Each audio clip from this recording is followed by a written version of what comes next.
Araw-araw na mga salita ng Diyos. Yaong mga kabilang sa mga kapatiran na palaging nagbubulalas ng kanilang pagiging negatibo ay mga sunod-sunuran kay Satanas at ginagambala nila ang iglesia. Isang araw ang mga taong ito ay kailangang maitiwalag at maalis.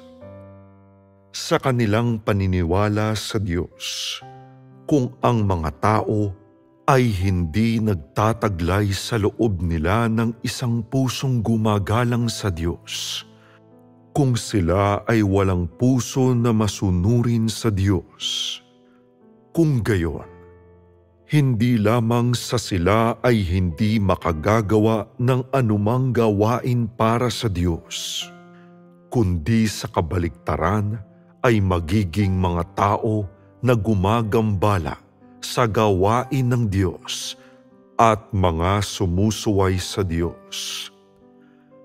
Kapag ang isa na naniniwala sa Diyos ay hindi sumusunod sa Diyos o gumagalang sa Diyos, bagkus ay sumusuway sa Kanya.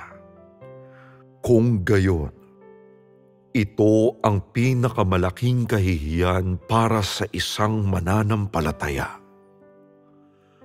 Kung ang pagsasalita at pag-uugali ng isang mananampalataya ay palaging basta na lang at hindi mapigilan gaya ng isang hindi mananampalataya, kung gayon, ang mananampalatayang ito ay mas masama pa kaysa hindi mananampalataya. Sila ay isang karaniwang demonyo. Yaong mga nasa iglesia na nagbubulalas ng kanilang makamandag, may mali siya na pananalita. Yaong mga nasa kalagitnaan ng mga kapatiran na nagkakalat ng mga usap-usapan, pumupukaw ng kawalan ng pagkakaisa at bumubuo ng mga grupo ay dapat na itiwalag mula sa iglesia. Ngunit dahil ngayon ay isang naiibang panahon ng gawain ng Diyos, ang mga taong ito ay hinihigpitan sapagkat sila ay tiyak na nakatalaga na para sa pag-aalis. Yaong mga nagawang tiwali ni Satanas ay lahat mayroong tiwaling disposisyon. Gayunpaman, ang ibang mga tao ay mayroong mga tiwaling disposisyon lamang. Mayroong mga iba na hindi kagaya nito, na hindi lamang sila mayroong tiwali at mala Satanas na disposisyon, kundi ang kanilang mga kalikasan ay sukdulang malisyoso. Ang lahat ng ginagawa at sinasabi ng ganitong uri ng mga tao ay hindi lamang nagpapahayag ng kanilang tiwaling mala Satanas na mga disposisyon, kundi sila mismo ang totoong diablong Satanas. Ang tangi nilang ginagawa ay gambalain at guluhin ang gawain ng Diyos. Guluhin ang pagpasok sa buhay ng mga kapatiran at sirain ang normal na buhay ng iglesia.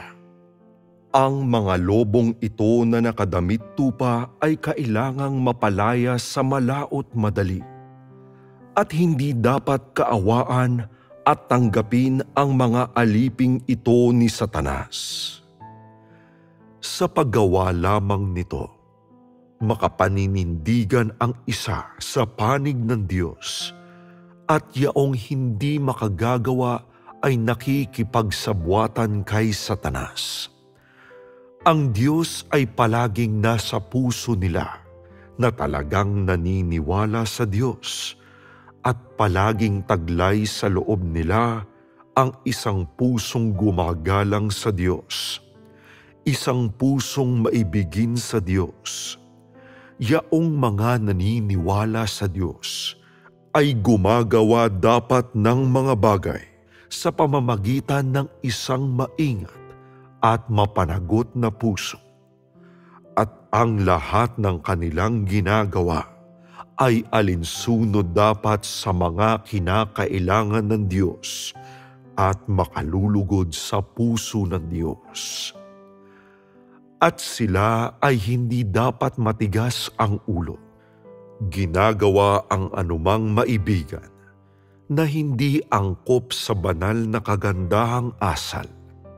Hindi dapat magwala ang mga tao at iwagayway ang bandila ng Diyos kung saan-saan habang nagyayabang at nanloloko kahit saan.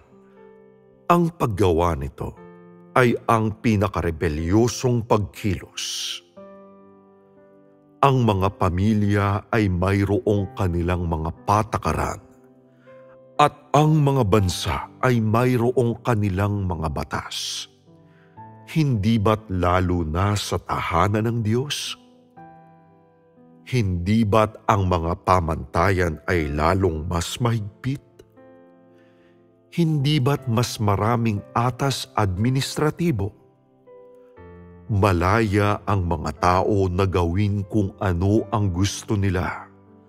Ngunit ang mga atas administratibo ng Diyos ay hindi maaaring basta na lamang mababago kung kailan gustuhin. Ang Diyos ay isang Diyos na hindi nagpapahintulot sa mga tao na saktan siya. At ang Diyos ay isang Diyos na naglalagay sa mga tao sa kamatayan. Hindi pa ba talaga ito alam ng mga tao?